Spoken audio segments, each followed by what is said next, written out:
All right, so let's get started. Welcome, everybody. It's great always to see so many people from so many parts of the country join us on these Zoom meetings, and particularly for this event tonight. I'm really excited to be here tonight with Lisa DuBois, the other panelists, the photographers, and all of you. Allow me to cite a familiar quotation from A Tale of Two Cities by Charles Dickens that I believe sheds some light of where we're at here in America today. It was the best of times, it was the worst of times. It was the age of wisdom, it was the age of foolishness. It was the epic of belief, it was the epic of incredulity. It was the season of light, it was the season of darkness. It was the spring of hope, it was the winter of despair. This past year and a half has seen all of that, and this chapter is not yet over.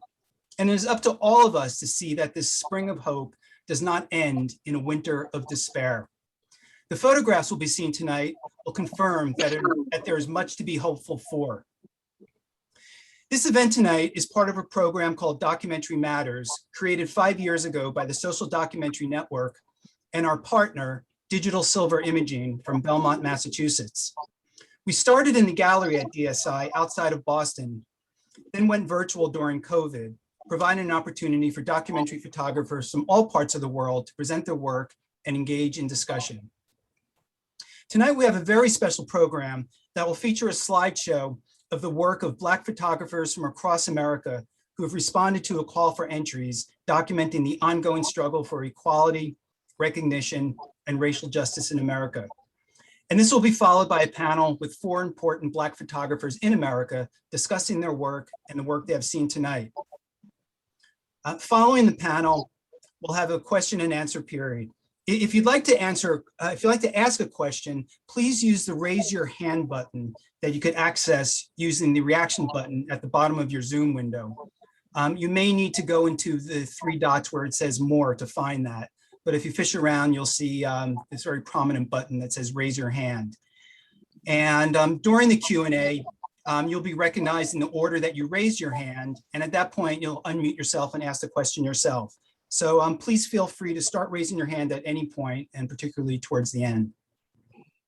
I'd now like to turn us over to Lisa DuBois, the chair of this event and one of the jurors. Lisa is a New York-based ethnographic photojournalist and curator. She has exhibited her work both internationally and domestically, including at the Schomburg Cultural Center for Research in Black Culture and at the Gordon Parks Museum in Fort Kansas. As a freelance photographer, she's contributed to several major news organizations and stock photo agencies, including Getty, Post, and the Daily News. Lisa has been recognized by The Guardian and the New York Times for her work as a photographer and curator for X Gallery. Her most recent project as a creative consultant and curator for Art on the Ave helped to launch the first socially distanced outdoor exhibition along Columbus Avenue in New York. Lisa is a member of NFOCO and a contributor to the Social Documentary Network and the Edge of Humanity magazine. Lisa. Thank you, Glenn. I'd like to welcome everybody for joining us here today.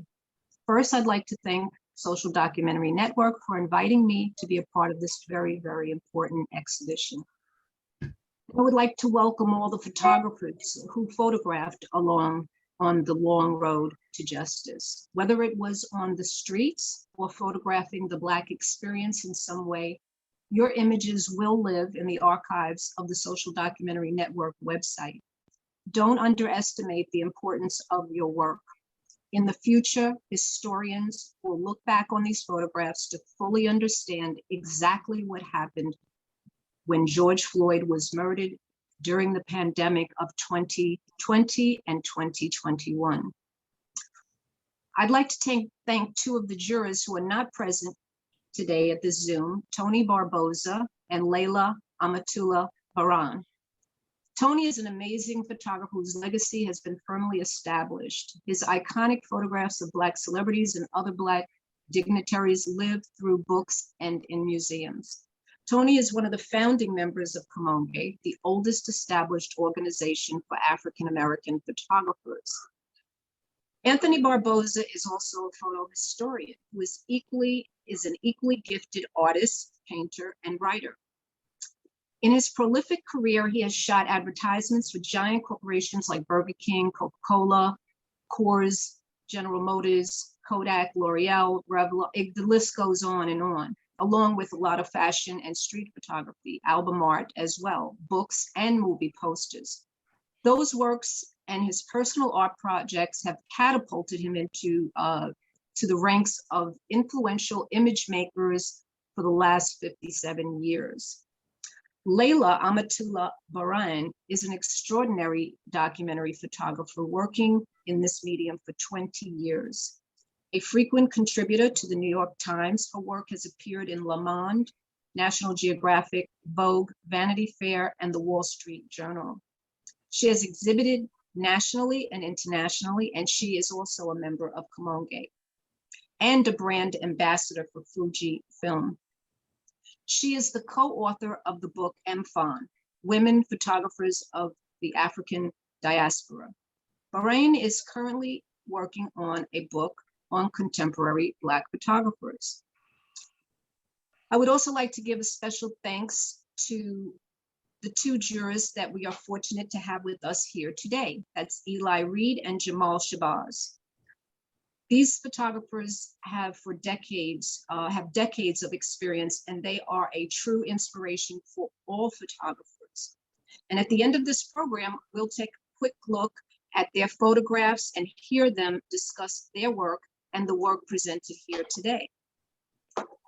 Photojournalist Eli Reed has just as of yesterday been selected as winner of the LF Stone Medal for Journalistic Independence, presented by the Neiman Foundation for Journalism at Howard University. He was elected to Magnum International Foundation in 2018 and is now on the Magnum Board of Directors. Reed has judged the contest for the National Press Photographers Association, the Department of Defense Military Photographer of the Year, Overseas Press Club, and Getty Documentary Photography Grant competitions. He's also a member of the legendary cooperative Comonge. Currently, Reed is involved in writing and working on many other photography book projects. Jamel Shabazz is an amazing photographer, and he's best known for his iconic photographs of New York City during the 1980s. He has authored 10 monographs and contributed to over 36 other photography-related books. His photographs have been exhibited worldwide, and his work is housed within the permanent collections of the Whitney Museum, the Studio Museum in Harlem, the Smithsonian's National Museum of African American History and Culture, as well as the Fashion Institute of Technology, the Gordon Parks Foundation, and the Getty Museum. He is also the 2018 recipient of the Gordon Parks Award for his commitment to documentary photography. Jamel is also a member of the photo collective Comonge. As an artist, his goal is to contribute to the preservation of world history and culture, and he's doing an amazing job at that. Now, I'm pleased to announce the recipient for the Best in Show Award. Although this was extremely close, the photographer who received the most votes is Donald Black Jr. for his poignant exhibit, A Day No One Will Remember. While many of the photographers submitted outstanding and unforgettable imagery reflecting the long road to justice, Donald, on the other hand, photographed the future by focusing on Black youth in their day-to-day activities. We're thrilled that he's here with us tonight to say a few words, and we will see his work along with the work of other photographers in the slideshow in just a few minutes. So I would like to turn this over to Donald so he can say a few words before we start the slideshow. Before he does that, I just want to say that the slideshow will give the viewers a sense of how Black documentary photographers captured the essence of the continuing struggle for equality in America at the end of the slideshow, we will hear from Eli and Jamal. We will also talk with two other photographers included in the slideshow, Joshua McFadden and Tara Pixley. Now, if Donald would like to say a few words, I would like to turn that over to him. Yeah, thank you. I mean, ultimately, what I want to say is thank you for appreciating the images that I put forth for the competition. To the judges, thank you to the people that I had to compete with.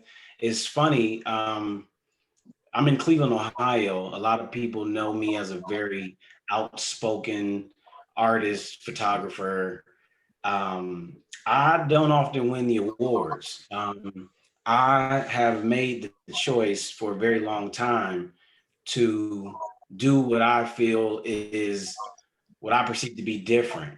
I got a lot of images of protests from Genesis 6 and what was happening in Cleveland last year, but I've been in Cleveland for 12 years and I felt it important to take pictures of the young people around me.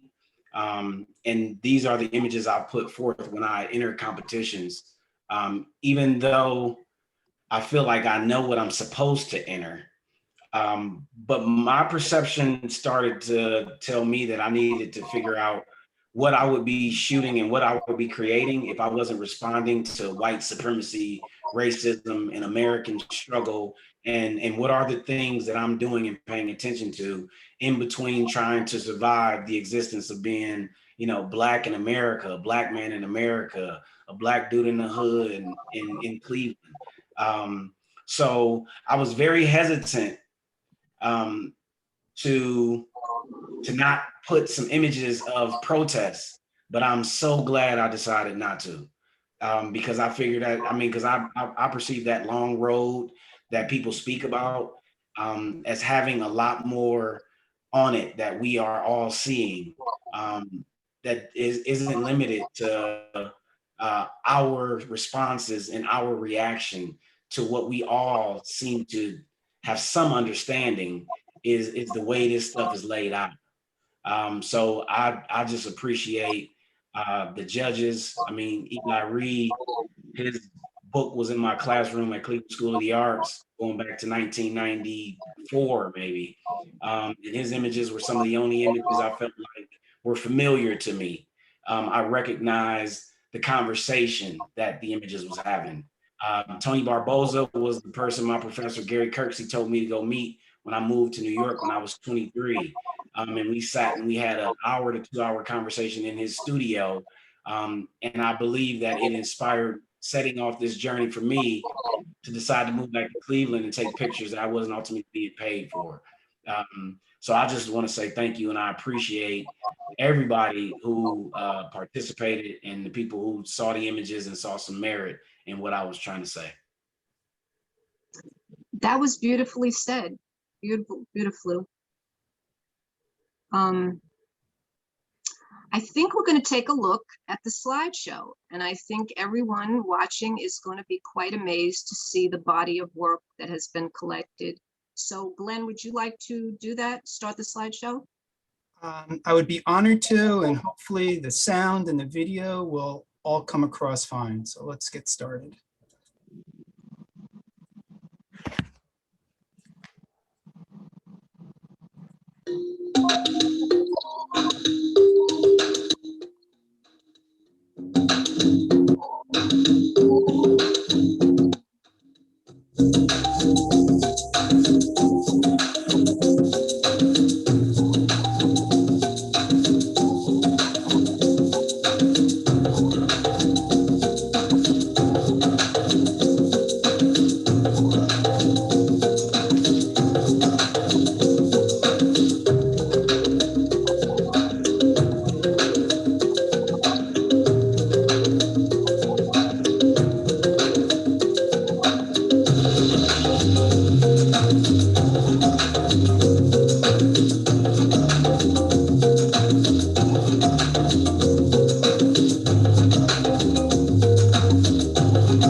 So, Whew. yeah, that was quite an intense group of photographs. Really tell about the journey. And I think now you're going to pull up Eli's images so he can have his, we can hear his opinion on what the work we've seen tonight and tell us a little bit about his work as well. Sure, let me just scroll through his images and then we'll invite Eli to talk about them.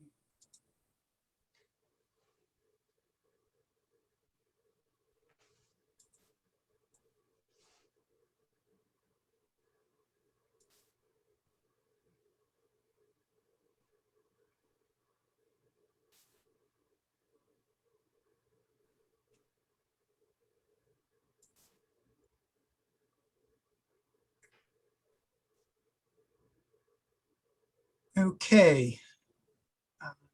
Is Eli ready? Is he there? Eli, you may need to unmute yourself.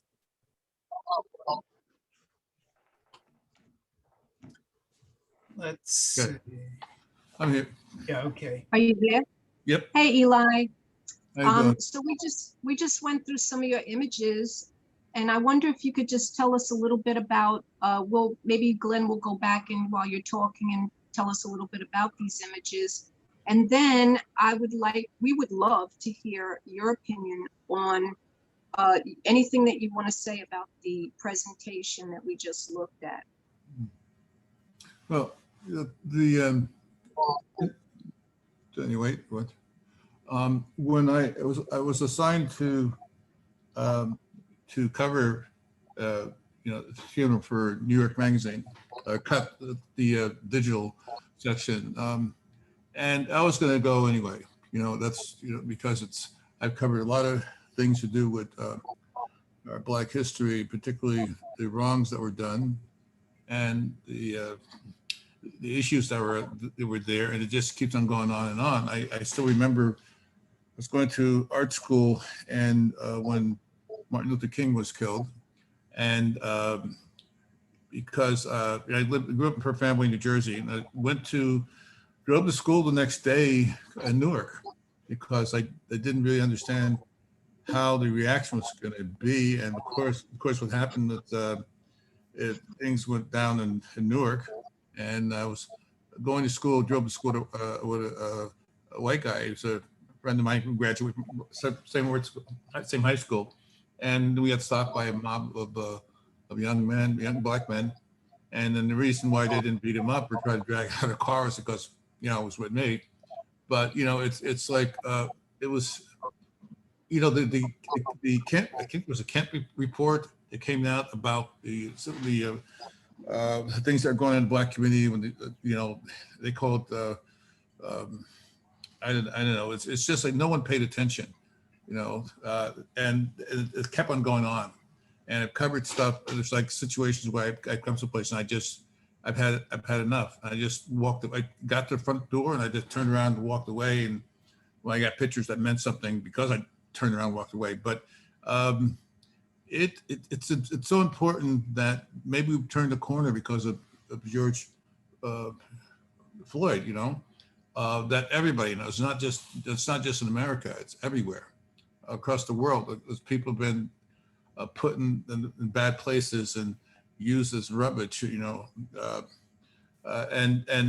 finally, I think everybody had enough of it, and to see how that was done.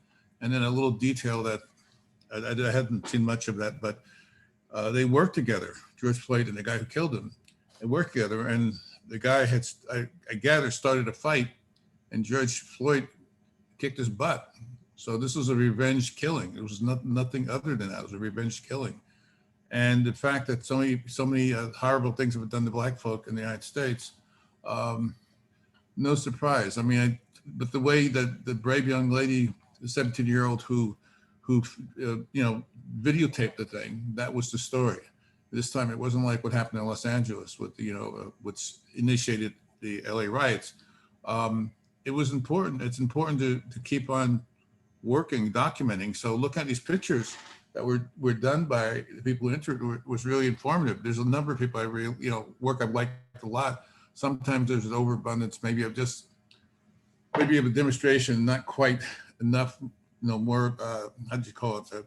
A shape to get the whole picture going on. You're trying to photograph the things that people are missing or people that can connect with. And I do it by gut. I don't, you have a general idea, but like when I worked for the Cut magazine, they didn't give me an instruction. And if they would give me instruction, I wouldn't have listened. I would have done what I needed to do. And the director of photography, Leanne, she was very supportive, which is always good when you're somebody's covering your back, watching your back. And the way to go in there, you go in, what's the reality? What's the situation? And this is a whole new generation of photographers, I think, in some ways. So just the older guys like myself, we've seen a lot of stuff and we've gone into it with as best we could. And it's good to see people covering, because if you get enough of the truth, it's going to be harder to deny what's going on, and something can be done about it. It's slow change. It's too slow to sometimes, but if you do things slowly, sometimes you get an understanding, a better understanding what you're dealing with and why it's important, and it's hard to deny what's going on. I saw so many really good pictures there, and I had in the I think probably 4 or 5 different people in my finals. It was hard to choose. I made a good decision. I mean, the final decision was good, but it was difficult. But there's some thoughtful work going on, which is really stimulating to me personally. I was glad to see that, because you can't just sit back and just say, "Oh, this is good enough." That's not a good place to be at. You have to reach further. You have to work harder. You have to stay out there longer. I mean, one of the basic things in photojournalism is get there early and stay late. So if you can do that, you have more of a chance of covering what happened before and what's happening later and the whole deal. And you can't get tired, because it's like when people were coming in toward the cemetery and they were chanting, "I can't breathe, I can't breathe." And without even realizing, I was shouting the same thing, which was like, I just realized that I was deep into it, I was still photographing, but that's how, you have a long history. You live long enough and you see things happen, you're not going to be comfortable with them. You're not going to be comfortable. You have to, what's your talent for getting in there and showing this is the proof, this is the history, living history. And that's how I approach things. And I'm so, like I said, I was thrilled to see that the people who entered, this contest were trying to do the same thing. You have to start someplace. Well, that's really wonderful for you to give us that background and to also tell us your opinion about the work that we were looking at. And again, I want to thank you. I want to congratulate you for that award, and I hope everybody looks that up so they can read more about it. Glenn, are we ready to show Jamel's images? Yeah, we certainly are. So I'll just click through them at first.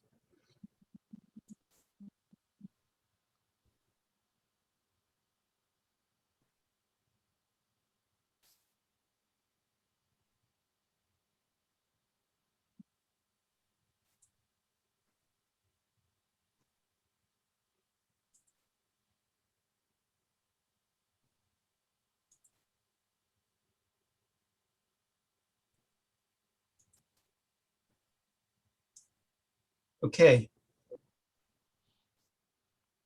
Wonderful images. Jamal, are you there? Yes, I am. I'd like to first start off by thanking the Social Documentary Network for all the important work that organization is doing to shed light on injustice, both in this country and around the world. I'm truly honored to be a participant of this very important conversation.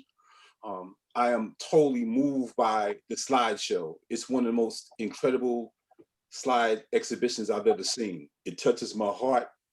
And it's one thing to look at the images individually, but to look at that collective narrative was just utterly phenomenal. So I just want to salute all of the participating photographers that use their camera as a weapon to document injustice, to freeze these moments in time to serve as historic lessons. And to know that there's so many young people who are on deck right now covering this very important time period. That really moves me, and it gives me a great sense of hope. I am a child of the 1960s. I was born in 1960, coming up during a time period of injustice in America, both through the civil rights movement and being a witness to the Vietnam War. It's those events that really shaped and molded me as a young man. It's images that came out of the civil rights movement and the Vietnam War that allowed me to see the power of not only photography, but photographers. I was introduced to photography by way of a book called Black and White America by a very noted documentary photographer, Lynn Freed. And that book introduced me to the America that I would soon grow up in on a greater level. I'm very grateful for the vision of having the ability to see. And with that, I feel a great sense of commitment to use my platform and my vision to bring hope in this world. Photography and art is a very global language. We need it more now than ever before. You know, it's a language that everyone could understand. And I look at the camera as a weapon that could be used to break down the barriers of hatred and injustice, not only in this country, but around the world. So I feel that artists are the gatekeepers, and we have a responsibility more now than ever before. You know, at this stage in my life, I've seen many awards and so many young men being murdered in this country. So there is definitely a very, very long road ahead. I want to salute Donald Black for his very important body of work, you know, because when I looked at the images of the children looking through the blinds and the young girl against the gated fence, you know, I'm just concerned about this new generation coming of age during these very difficult times. So again, it's incumbent upon us as visionaries to use our various platforms to try to make this world a better place more now than ever before. And I salute once again all of the participating photographers for their contributions. You know, everyone is a winner. And again, there's not only a long road ahead for us as a people, but there's a long road ahead for us as journalists and visionaries. Thank you.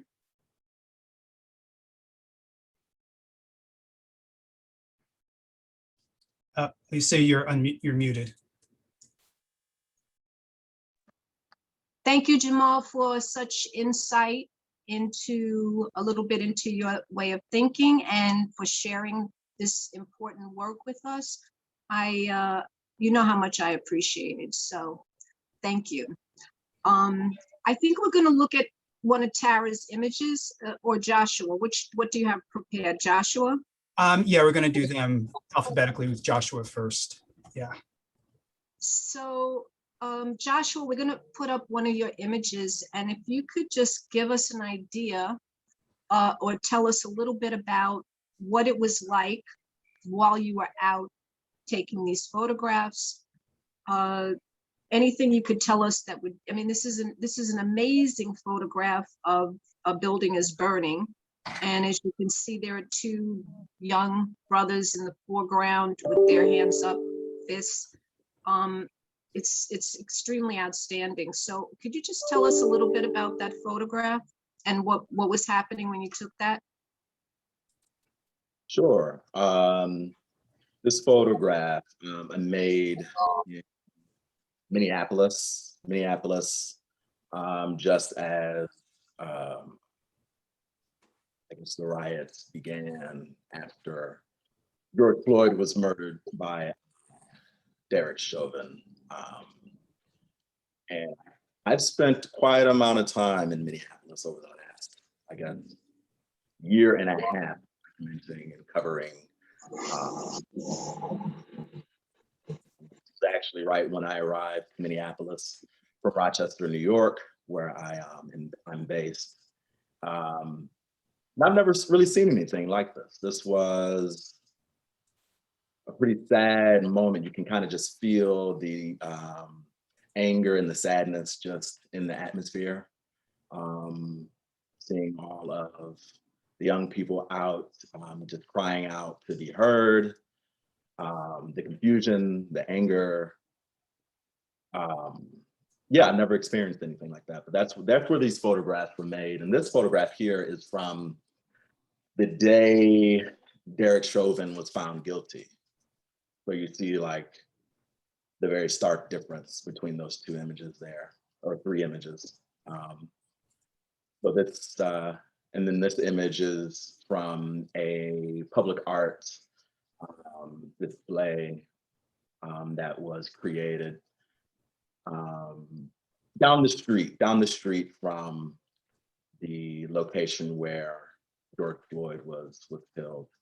And if you go, and then this image here is in Washington, D.C., of course, you know, depicting a mother and their son. And so I think we saw this theme. We see this theme happening where photographers are focusing on the children, and that's exactly what I did here. I just saw this moment with a mother and her child, and you know, he's kind of raising his fist, mimicking, I think, what the speaker was saying at the time and the people he saw around him. And so that's what I captured there during the march on Washington. Yeah.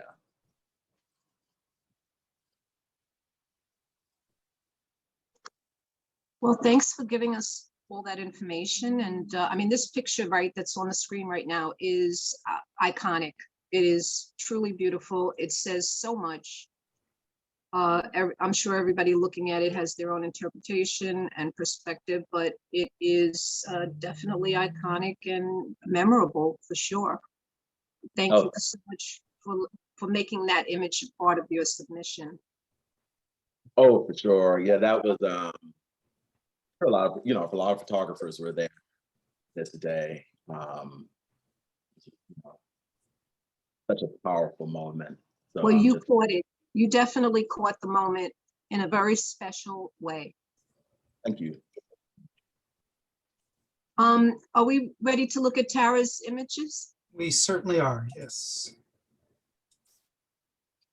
So let me just scroll through them first.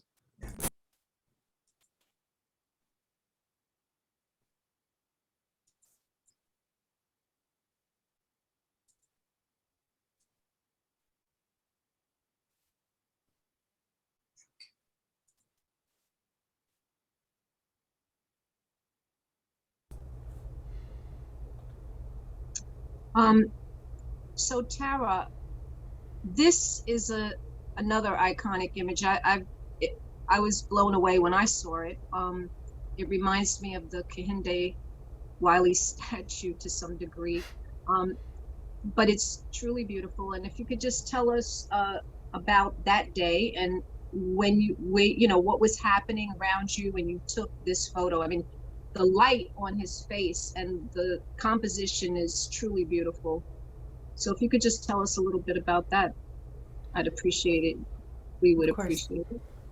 Thank you, Lisa. And I just wanted to also quickly first say thank you to the Social Documentary Network for having this, and for everyone who's here with us today to look at these images and speak about these important issues. So this is an image of, it was taken in Leimert Park, which is in a historically Black neighborhood of Los Angeles in Crenshaw or Crenshaw adjacent. And this is actually during last year's Juneteenth celebrations. But what happened is that the Leimert Park typically has a Juneteenth celebration. It's one of the biggest in Los Angeles. And they kind of melded that celebration, those festivities, with a protest that was happening alongside or kind of in tandem. And it resulted in this very interesting, this kind of very celebratory atmosphere, unlike anything I've ever seen. I'm from the South, I'm from Atlanta, and have worked across Greenville and Miami and all across Florida. And I've been to a lot of Juneteenth celebrations, and I'd never experienced one quite like this, like what happened last year. It was just this intensity, this kind of recognition of Black solidarity and the power of community, of civic action, and it was so visceral in that space. And this man carrying the Black liberation flag, he was on this horse and he was slowly parading through the streets, back and forth in circles. And children, adults, everyone had kind of gathered around him. And you can kind of see a few people in the background in the bottom right. I actually was working this angle quite a bit, trying to get an image without anyone else in the photo. But I think that it all ended up speaking to some other kind of relationships there with the man on the horse. And what was so powerful about this particular scene was how apparent it was from all of the folks watching. And I have several different images, some with more people in it, so you can see them kind of looking up at him, but just what he represented and the way that he comported himself and kind of shared this vision of Black strength and Black manhood in a way that is completely counter to the American stereotype, the sort of the tropes we see of Black manhood and masculinity, of Blackness in all of its different forms in this country. And we often, or we rarely rather, get to see Black people on horses. I know there's been this move to kind of photograph and depict the kind of Black cowboys and Compton cowboys more recently in the last few years. But I would say that outside of that, that's been a rare occurrence to see images like this. And it means a lot to me as a parent to have this kind of imagery for my children to see that. It means a lot to me as a Black person in this country to see this and to have the opportunity to photograph these moments and reframe the visual narratives that are, you know, that are unfortunately populating so much of our news media and so much of our history of the visuality of Blackness in this country. That's perfect. That's beautiful. And like I said, it's almost like when I looked at that photo and I was like, where was she? What, the light is just like perfect. The flag. I mean, it was just, it does say also to me a tremendous amount of strength, the Black power, more or less. That's what I get from this. Yeah. So thanks, Tara, for giving us your, telling us about your photographs and about that day, because we were all curious about it. I'm going to turn this over to Glenn so that he can take some questions from people in the audience, and then I'll just come back and say goodbye. So Glenn, are you ready for that? Yeah, and actually we're doing pretty good on time. Before we open it up to Q&A, I would just like to ask Joshua and Tara if you have any comments on the slideshow that we just saw. Either of you just want to unmute yourself and just have any responses to the slideshow. Sure. Yeah, I guess I'm experiencing it for the first time like everybody else. So it's just very, very powerful, emotional, great to get those images together. I think everybody did a really, really great job.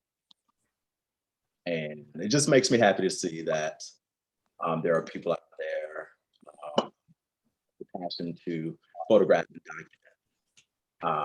And to see the like-mindedness brought me joy. Okay, Tara, do you want to make any comments about the work we saw tonight? Yeah, absolutely. It's been said, of course, already how incredible it is to see this compendium of work, to see this slideshow of so many images taken in various places across the country that are telling a collective story about the experiences that we've had in the last year, in the years leading up to this, and to see the different ways that people are envisioning that, are documenting that, and also some of the similarities. One of the things that I've really enjoyed seeing in all of the photography that has come out of the last year and a half or so is just this emphasis on children and how are we progressing, right? What is the future looking like? And I think that's really on display in these images, and of course with Donald's work as well. Excellent choice for Best in Show, and just really kind of co-signing on what has already been said, that it was a wonderful opportunity, and I really appreciate that this is work that you all are doing, is bringing this together so that we can put that out into the world and have this collective, unified vision of what we're all experiencing. All right. So let's open this up for discussion now. And I'd asked earlier for people to raise their hands, and I don't see any raised hands. It's a little geeky and technical to do. So actually, if somebody would like to ask a question, please just unmute yourself and speak up, and we'd be happy to recognize you. Introduce yourself and ask your question. And if nobody does it soon, I'm going to call on somebody. Oh, okay. I see BVAN Wink. Go ahead.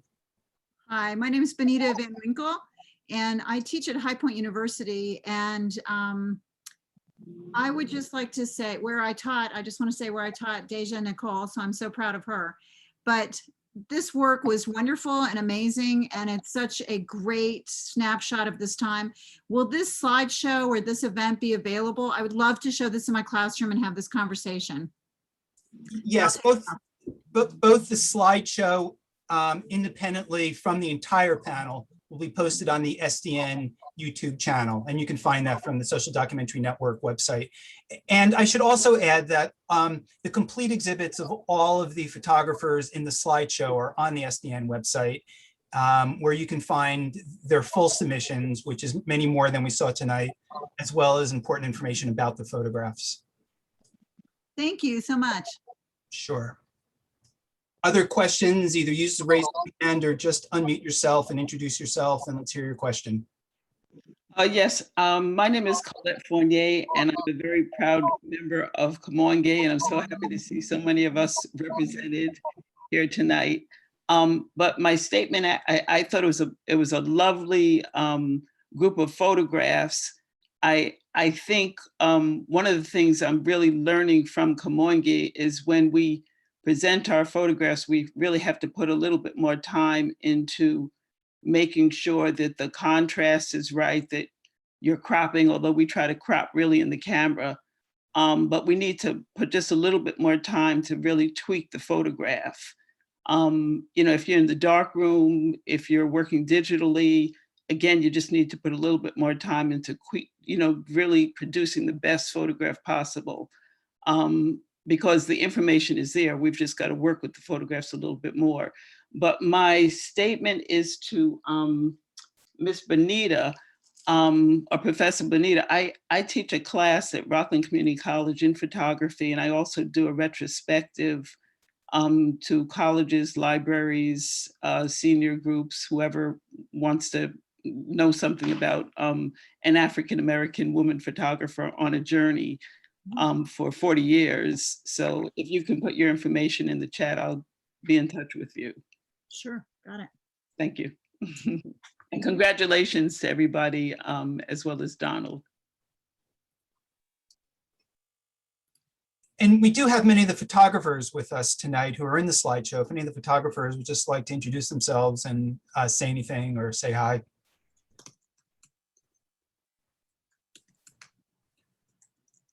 All right, I'm going to call on Burroughs Lamar. I see you sitting there muted. Well, Eli Reed knows I'm a big fan of his, and it wasn't for his book, Black in America, that I would have probably never begun the project that I began. I'm still working on, which is documenting Black American life in Harlem, which I began in 2008. And Jamel Shabazz, my boy, I shouldn't say my boy, but my man, another strong influence. Lisa DuBois, my friend, sometimes we have our little things. Leroy Henderson and Colette Fournier. And I never met Joshua Rashaad McFadden. I'm a big admirer of your work. I see it in the New York Times. So I've never met you. You said you're in Rochester. I don't know if you're in the city ever. If you are in the city, we can look each other up and say hi. I'd like to have a cup of coffee with you. And for the person who won, I forget his name right now. I'm sorry. I apologize for that. Is Donald Black? Yeah, that's it. Yeah, so that was some really powerful work. I normally don't shoot children because, as you probably know, you can't shoot kids these days. You get yourself beat up. So, but that's commendable. I mean, the fact that you focus on kids, and applaud you for that. And Glenn, of course, thank you very much for putting me in the show. Sure thing. Thank you, Burroughs. Mark Silverberg has his hand raised. Thank you. For those of us lucky enough to live in Cleveland, we've seen Donald Black's photographs on the sides of many buildings around the city. I'd like to ask Donald to speak to the importance of art in public spaces, and in particular, the impact of his photographs on the neighborhoods that he's documented. Wow. Okay. So the importance, ultimately for me, what wound up happening is, I mean, I would say that I kind of came up in the formal art photography world. I mean, I went to Cleveland School of the Arts, which sent me on a trajectory to Cleveland Institute of Art and Art Museum in Mocha and all these different, I guess, opportunities that were kind of laid out for me. I chose to go a completely different route, which is not to go to any of those places. So what wound up happening is I went to OU for commercial photography, and it kind of had me on the outs of the formal art world and the MFA program type of situation. So when I was trying to show my work, I recognized that I was being told directly and kind of blatantly, I need to photograph more white people, or that, the people who buy and collect don't want to collect pain, or that their clients don't want to show this stuff. But like I said, I kind of been going to Cleveland Museum of Art since I was 9 years old.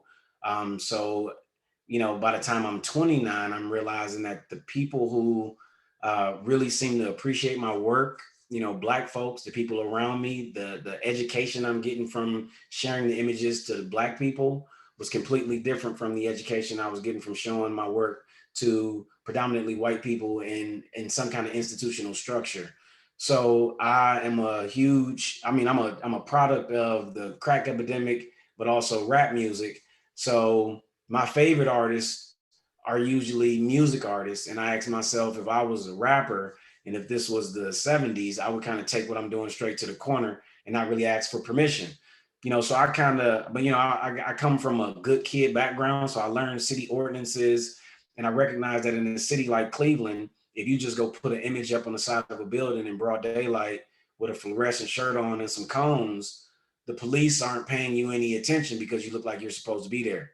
So I started putting my photographs on the side of buildings. And I felt like if I can't get invited to show my work and share my work in places that Black folks don't really seem to patronize in Cleveland, then maybe I'll just take it directly to the neighborhoods and kind of get it out of my system. I got 3 million photographs. I've been doing photography for 27 years, and I definitely have walked what I perceive as the direction in the road, kind of less traveled, just because I have been trying to stay true to the work.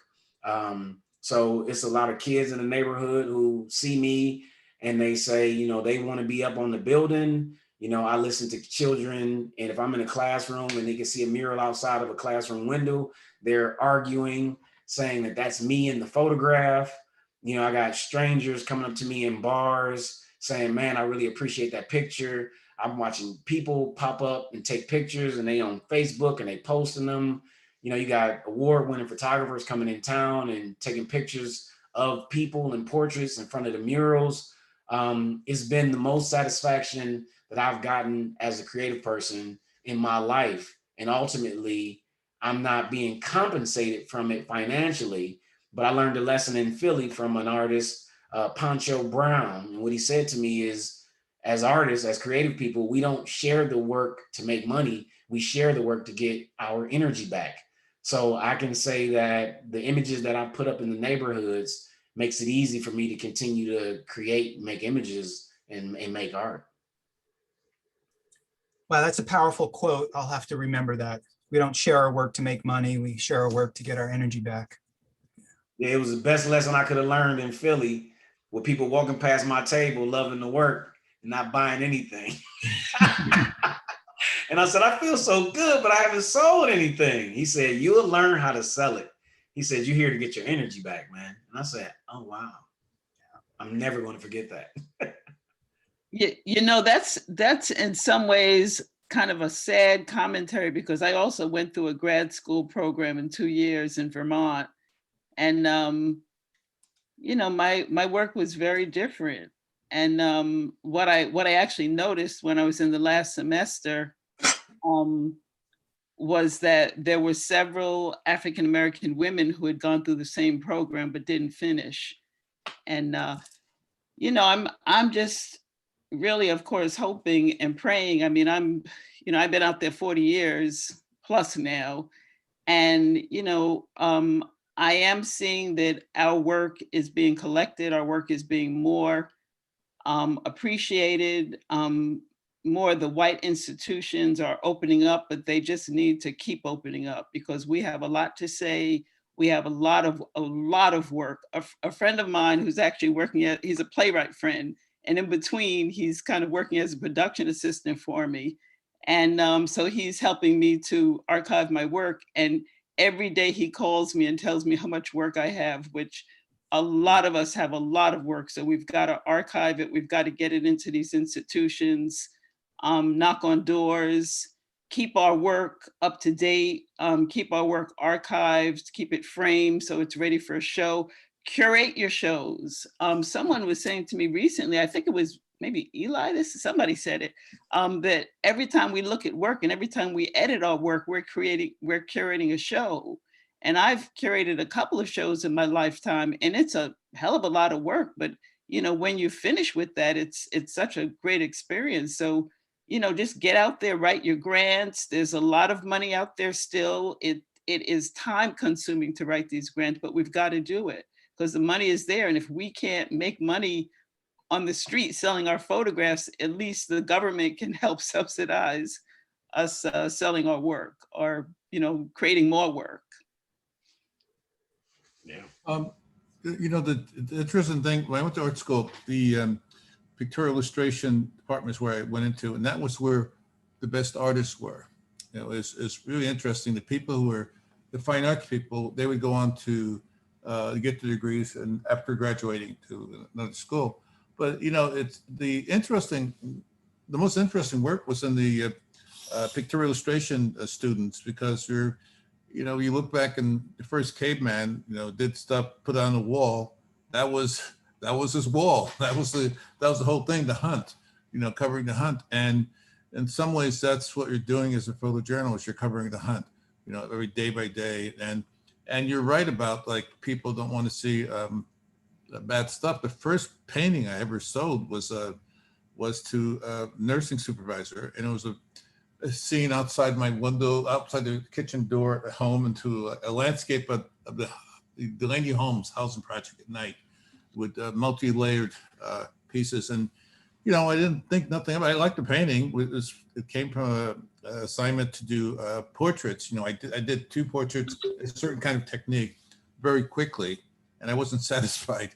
So I went into it and made into a big illustration, but a scene. That should have been the first lesson. I mean, it was not something that was super serious. It's just a beautiful scene at night. And the funny thing is, I've taken so many pictures of scenes, and it always startles the hell out of me when, like, on Instagram a couple times, or just people comment on the stuff. But it's funny because it's a work. You're trying to let your vision go for a ride into a direction that you're not expecting, so that it comes out with something interesting. Now, I just got flooded out of my place because of the storm this past winter. So, and about 12 of my students all came to my rescue because I had a bad knee and all this kind of other stuff. And they insisted, just sit, you're the director. You tell us what to do. And they did such a great job. But at one point, I'm sitting outside my door in my office chair while they're working. And I'm looking at these stairs that were killing me, walking up there. And it wasn't helping my kneecap at all.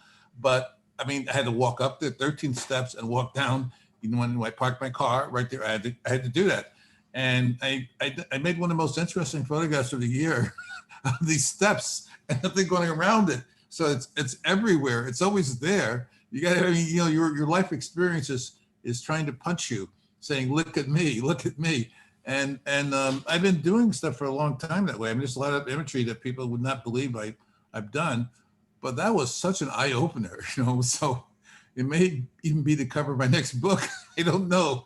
But this is also the thing. You got to have a sense of humor, not just about yourself, but about what you're doing, Sing to yourself, talk to yourself. You're the best kind of audience, right? See what happens. See what happens. But that was sort of because I was irritated at the fact that the place got flooded out. And luckily I didn't lose anything of value, because the students were there to help and they had to wear masks. I mean, serious masks to get into my place because I'm not even going to that nonsense. But, you know, that's something that you have to keep working. You have to keep looking into yourself sometimes, and just look. I'm looking at the door, the light coming through a door here, and how somebody did a podcast a couple of weeks ago, maybe a month ago or something like that.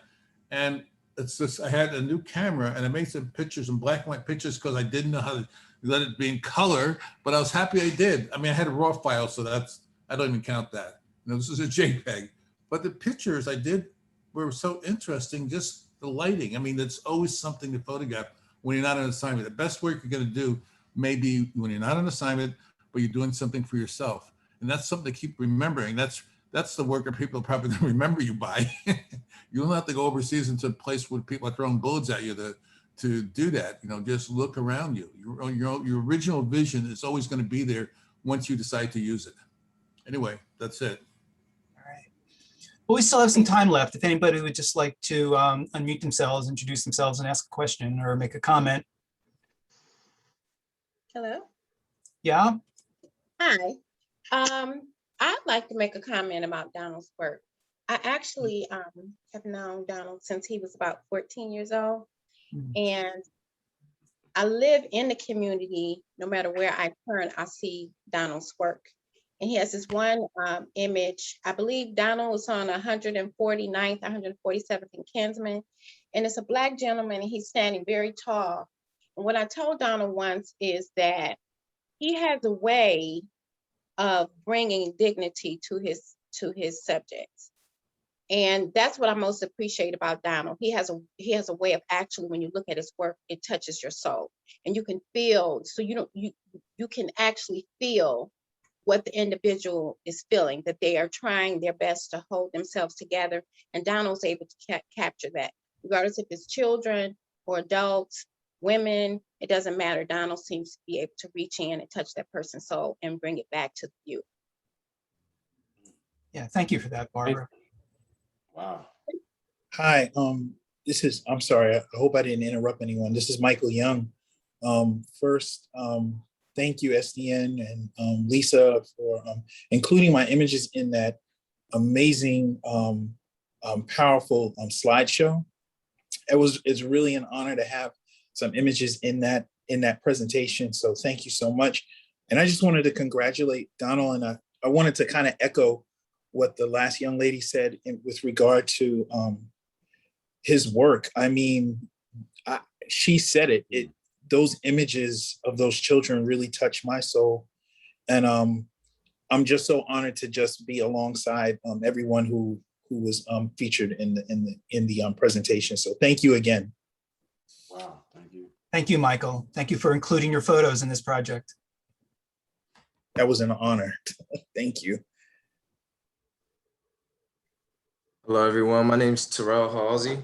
I'm in Philadelphia, and I also just want to say thank you for including my images in this powerful exhibit. I'm honored, I'm inspired, and I'm just ready to keep getting out there and keep going. Congratulations to Donald, and take care, everyone. Thank you, Terrell. Thank you. Wow. Anybody else waiting with a question out there or a comment? Hi. Deja. I'm Tiana. Oh. I'm Tiana Woods, a Koje. Okay. And my images were featured in the gallery. I just wanted to say thank you so much to SDN. It's such an honor to be here, especially amongst so many greats and my peers. It was so moving to see everyone's work. I feel so inspired, and also I feel less alone, because sometimes as a Black photographer, you feel like you're the only one out there trying to do this great work. So it's also so empowering and comforting to know that we're all shooting from different perspectives, but we have the same ideal in mind, which is uplifting our community and really showing accurate depictions of the Black community. I also just wanted to congratulate Donald on really going with your gut and being inspired to enter images of children. I've been photographing children for quite some time, and that's my main focus. And images of children are always so incredibly impactful and inspiring. And we need more images out there of our young Black and Brown children. So I wanted to just congratulate you. I'm definitely looking forward to seeing more of your work, but continue to photograph children because it's very, very important. So thank you again.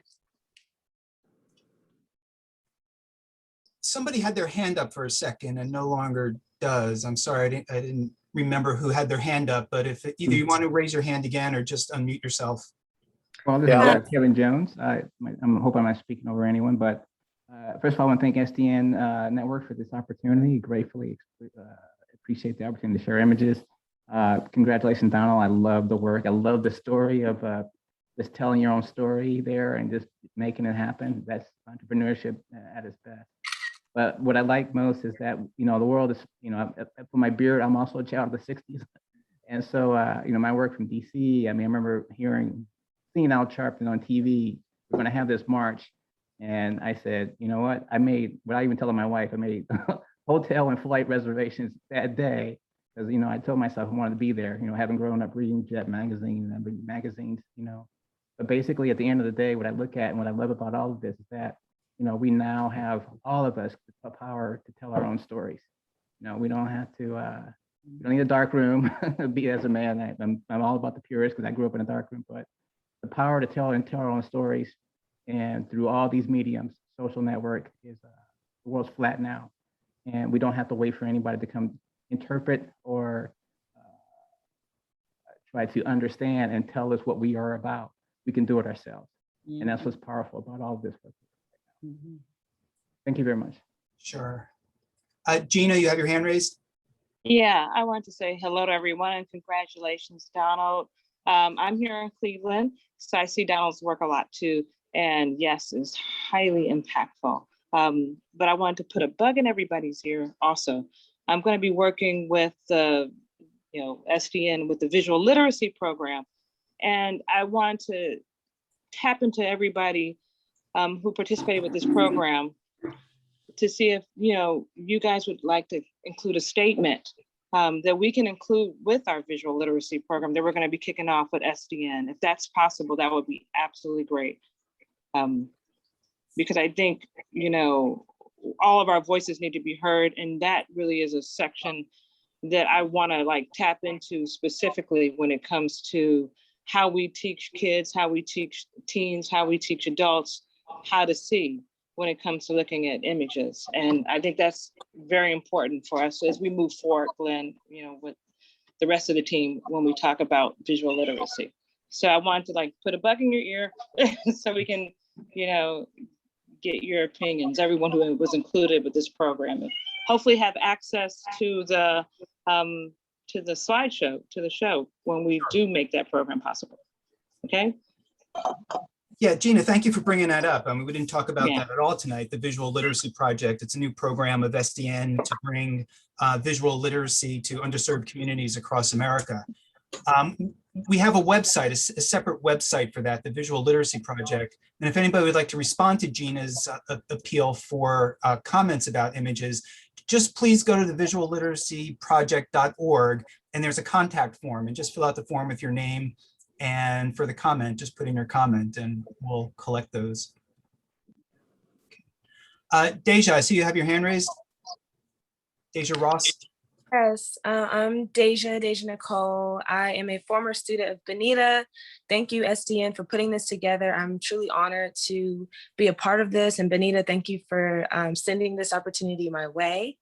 I just recently graduated with my master's in new media photojournalism from the George Washington University. So the photos I submitted for this opportunity was a part of my capstone, which through Floyd and everything else has been going on here. And I have been seeing this.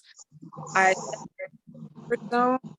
doing this project because in my undergrad, I was told nobody's going to want to hear about you talk about civil rights in Black lives on talk about. So during my time at George Washington, I had a professor that said, Dave, anything that you're passionate about, stay out there with it. So for me, that just empowered me to go out and do it even more.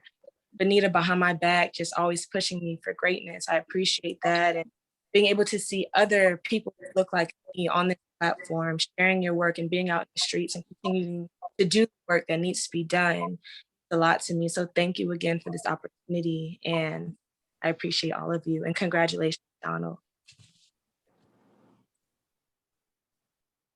Thank you for that, Deja.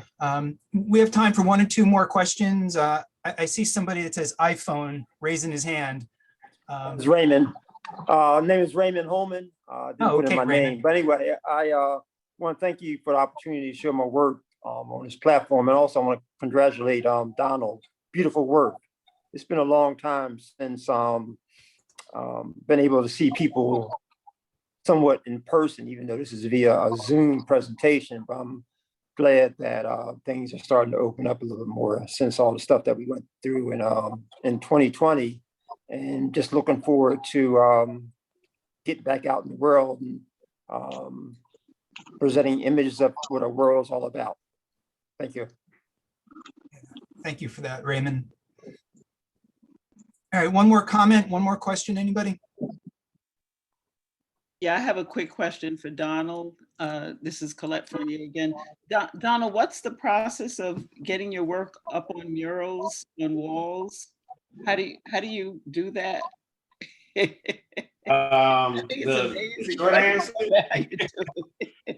short answer is however you can get it up there.